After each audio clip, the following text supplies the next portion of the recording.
Whenever you're ready.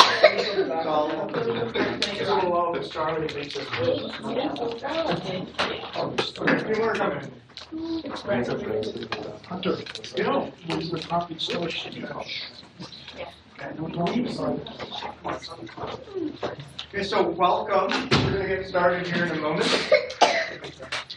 Thank you for being here to listen to these presentations today. This room will host all of the business intelligence program presentations throughout the day. There's 3 sessions. There'll be 9 presentations going as well. And this is Zach. He's going to talk a little bit about police science, how to use data analytics to support activities within a police department. So, thank you. All right, good morning, everyone. As Professor Ratajek said, I'm Zachary, and I'm here to talk to you about the importance of data analytics in a local police department. Let's see if this will turn on. So a little bit about myself. I am a double major here in business intelligence and data analytics, as well as criminal justice.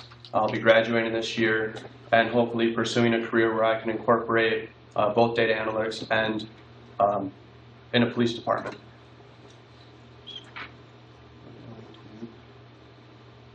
Wait for the projectors to turn on.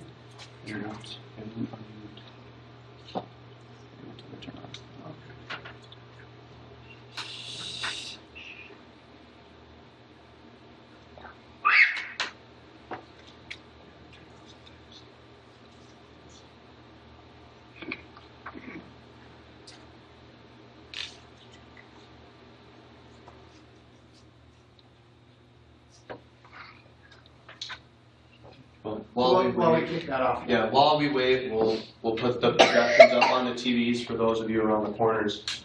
So I'll start off by speaking a little bit about myself.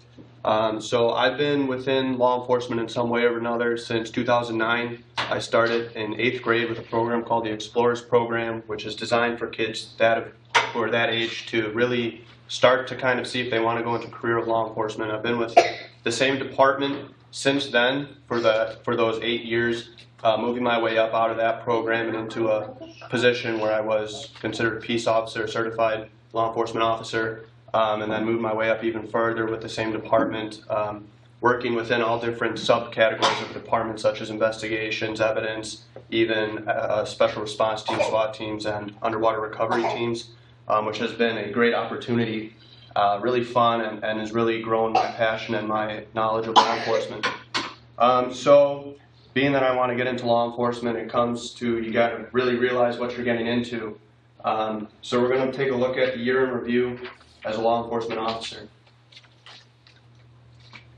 So pretty staggering statistics that are going to come up. In 2016, 144 police officers were killed, which is the highest number which we've had in recent American history. 21 have been in this new style of ambush style attacks where cops are either sitting in their car, don't see it coming, or just getting gunned down because of the badge or the uniform that they wear. 63 have been from gunfire.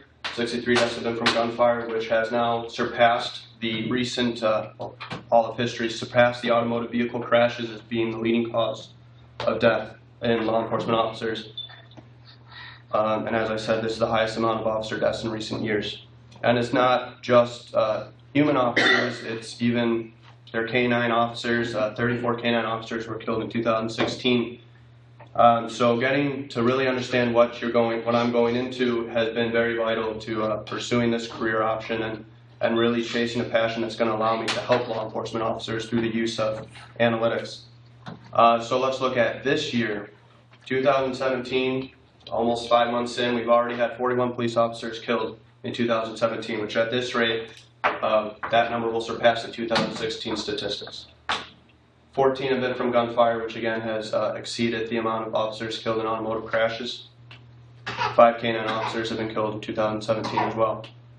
And at this point, the Ferguson effect is more relevant, which perhaps you haven't heard of. Can anybody have an idea of what the Ferguson effect is? Any law enforcement majors? Anybody? Tamo? No?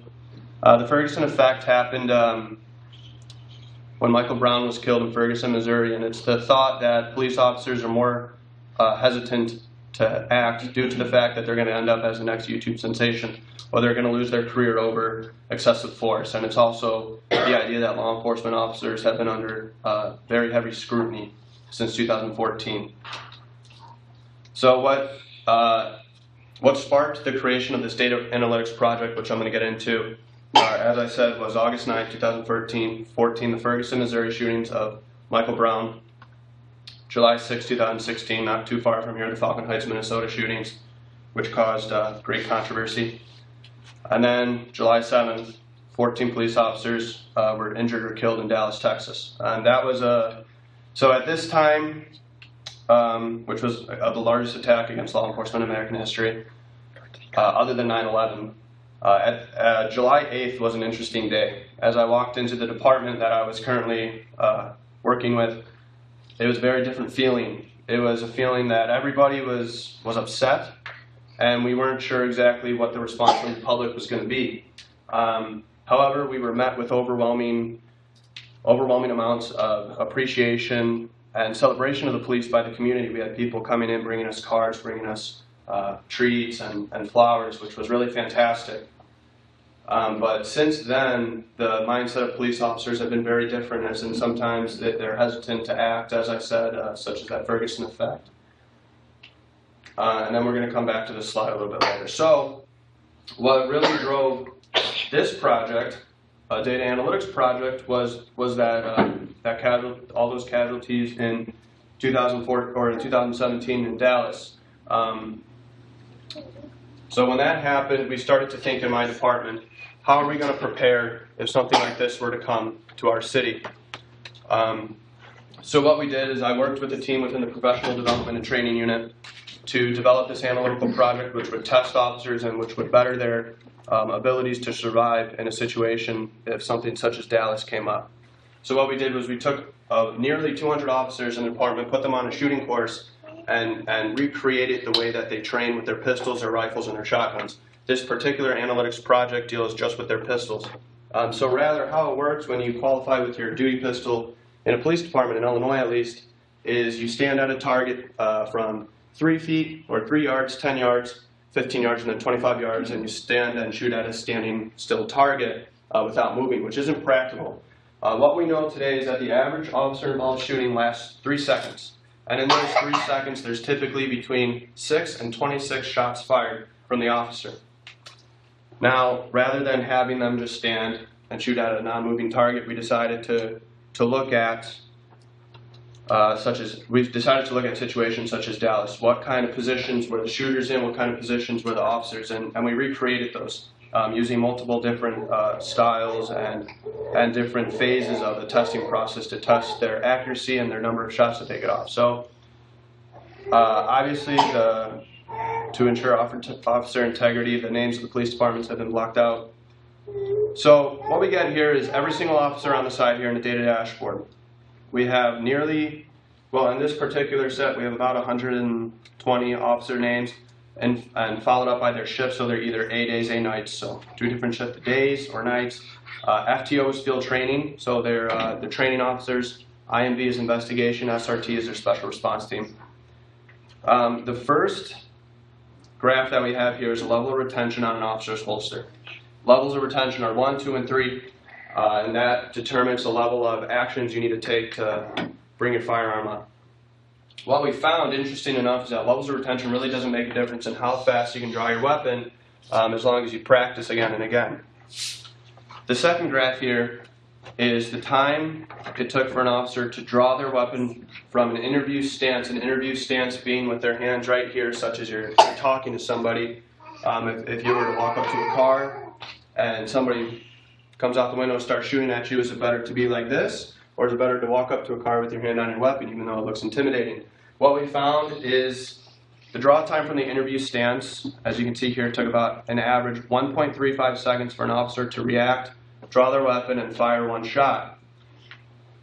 Significantly different from that, the draw time for an officer with their hand already on their gun, so you're walking up to a vehicle like this, was significantly shorter, cut in half. It was less than a second, 0.82 seconds. So using this graph a little bit, we can click on individual officers, multiple officers, or we can click on the specific shift that they're on to see how they compare to each other. So in this example, this is our special response team. Most carry a level 1 retention holster. They're drawing in about, well, all of them except for 4 are drawing in under a second with their interview stance, and all of them are far under a second, the best being 0.45 seconds, less than half a second, with their hand on their gun. So in a situation when you're walking up to a car, for example, what we found is it's much better, even though it's intimidating, to always have your hand on your weapon ready to go. The next phase of testing really went a little bit deeper into the scenarios that could happen. So time taken to back behind cover. This here is it. I was standing, if I was walking up to a car from me to you, and you pop around the window and you start shooting at me, am I gonna, either you're gonna stand there and you're gonna fight or you're gonna run back? What we decided to do was to take officers, let them back or back behind cover 10 yards while shooting. What we found, it takes the officers on average to back 4.25 seconds to get back behind their vehicle, to get to cover. The number of shots taken in that amount of time averaged 10. So as I'm backing up, I'm shooting on average 10 shots, which is pretty significant. Some officers going as high as 37, which is really, or I'm sorry, 17, which is pretty, quite a bit. And then the time taken once you get behind cover to do a speed reload, which is you flip your mag out, you change mags, 5.78 seconds. And then the percentage of shots on target, which is the big one, is this, are you going to survive this gunfight or not? This is what the statistic says. On average, people hit the person or the target, in this case, 85% of the time. So by doing practices and procedures such as this, the officers get a better chance to really practice what is most likely going to happen in a low light situation or when they walk up to a car. So this particular phase of the testing was very significant. It really helped the officers really better their survival chances should something happen. Phase 3 went from, again, the car situation, walking, however, running behind cover, running in a diagonal. Obviously, if you're getting shot, you're not running straight back. You're going to run in a diagonal, hopefully. That's what we're trying to train our officers in, because in Dallas, there's videos out there where officers were trying to retreat, ran straight back, and get in the back. So we're training them now to run diagonally, hopefully behind a car or retreat. So what we found was a time that it took officers to run, I believe it was 10 yards or 15 yards, and get behind cover was 5.67 seconds. And then when they actually get behind cover, this graph here represents the time it takes them for their gun to malfunction. So we put a dummy round in, essentially, so their gun would malfunction, and they have to work through that and really know their weapon and be able to defend themselves in a very stressful situation. And then again, the big one, percentage of shots on target. 69%, this one was a little bit lower. Some officers hit none, which then what would happen is they would go back, they would try again and again and again, and they would continue to work with the field training officers to improve their accuracy. So if we look at this one, we'll look at the special response team again. Most of them under the average in this case, and hitting all of them except for 200%. So phase 4, this was something that we wish the Dallas officers would have done, and what we've trained our officers to do in a situation is drop to the prone position. Obviously, you're less likely to get hit. So the time it takes for an officer to drop to a prone position and fire their first round on average, this first graph here, 4.46 seconds. Which is a rather long time. The time taken to transition between cover, in this case it was rolling in front of a barrel or some other form of cover, 8.9 seconds, which is significant. And then the percentage of shots on target in this category was the lowest, 72%. So this particular phase was very important because officers weren't doing as well as we had suspected or expected. And we went back with them and took our firearms instructors and took our officers and really ran them through a very rigorous course again and again to better their accuracy in a prone position. And then after we gathered up all this data and we analyzed it, we came up with our final scores. What we found is that the average number of shots fired throughout this course was 48. The number of shots on target throughout the course, so the actual number that they've hit, is 40. The total time taken to complete the course was about 65.3 seconds. Some officers took a little bit longer, some less. And then the final scores of the officers, we'll look at the special response team again. The average percentage of shots hit and the total time and all that factored in was 83%, which is very, very, very good. What we did for the officers that didn't score above a 75 is they essentially failed this this qualification with their duty pistol. They had to go back and redo it. And that wasn't because we were being mean to them, it's because we want them to be safe out there. So the significance of this project and other projects that relate to data analytics in a police department are that when we get in, or God forbid, one of our officers get into an involved shooting, this is not only going to become, well, it will become very relevant in a court hearing.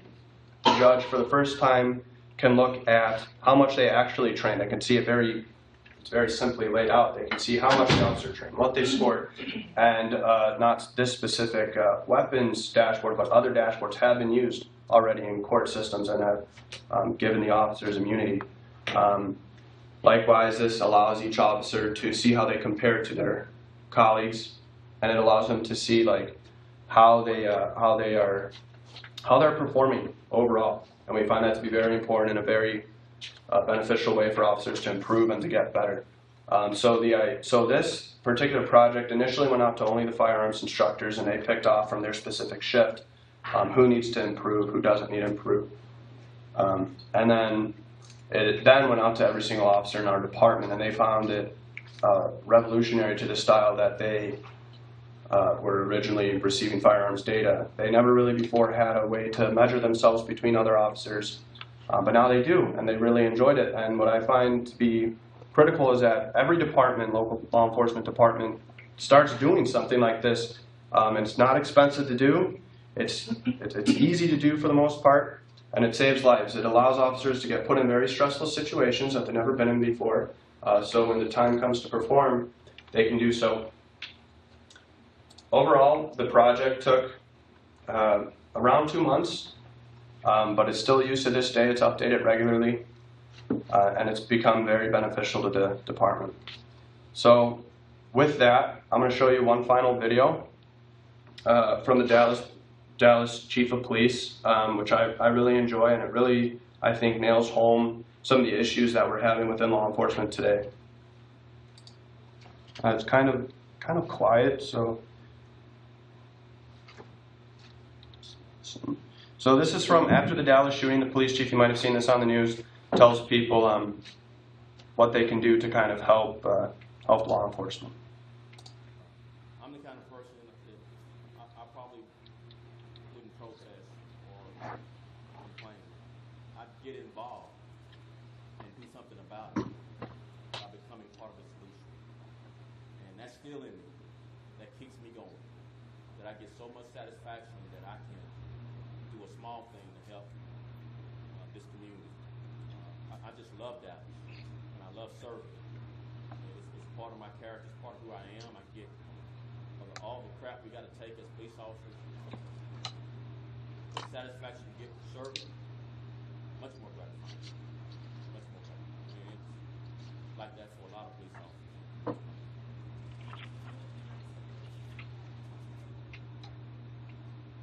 Become a part of the solution. Serve your community. Don't be a part of the problem. We're hiring.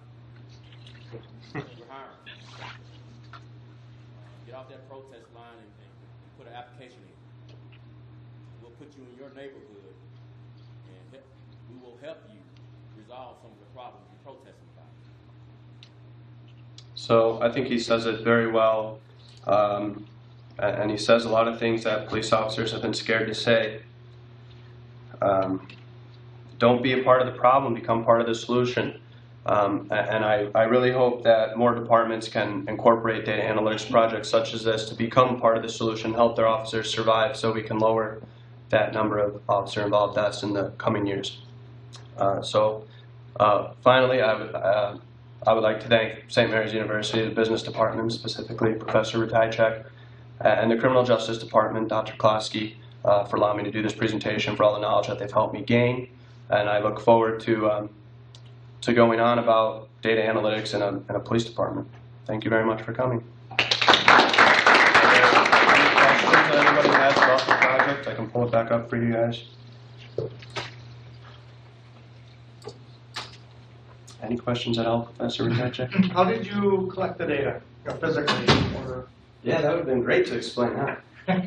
So the data was, it was self-created by myself and a team of officers within the Professional Development and Training Unit. So as I said, we went on a course. We decided what actions the officers are going to take, and we wrote down on pen and paper every little detail that the officers did, including how many shots they fired, how much time it took. But we looked very in depth at how they position themselves, how they stand, how they hold their weapon, how they even do stuff such as run, or how they back up. And everything that they did was analyzed very critically, and then written down on pen and paper, and then it came into this huge Excel document that was very ugly, and then it eventually turned into something that was a little more appealing to the eye. Mm-hmm. Yep. Did you find any correlation with shifts being more well trained than others? Absolutely. As I said, the special response team, as anybody would expect, had the best scores. They're obviously training much more.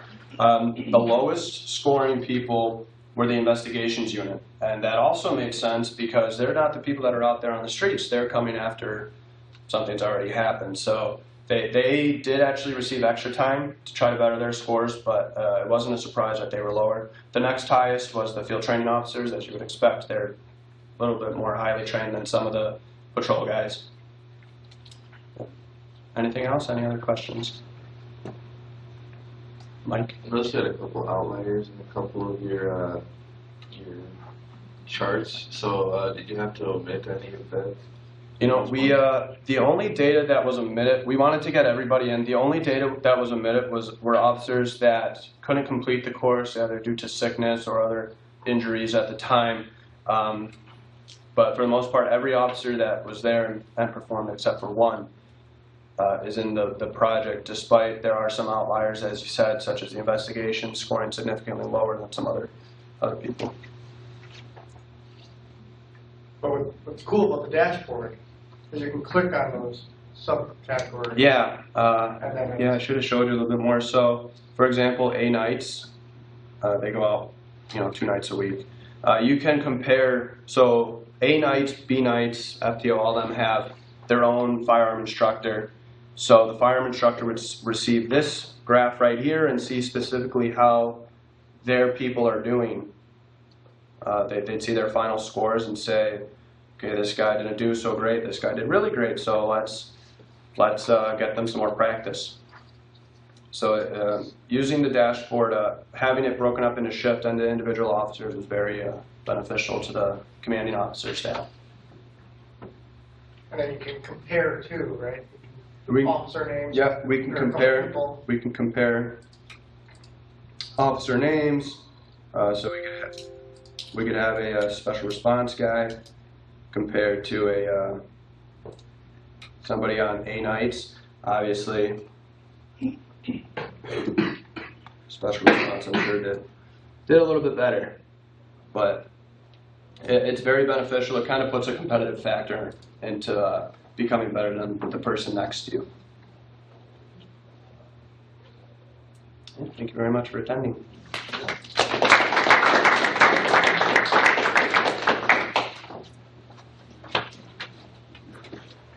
Well,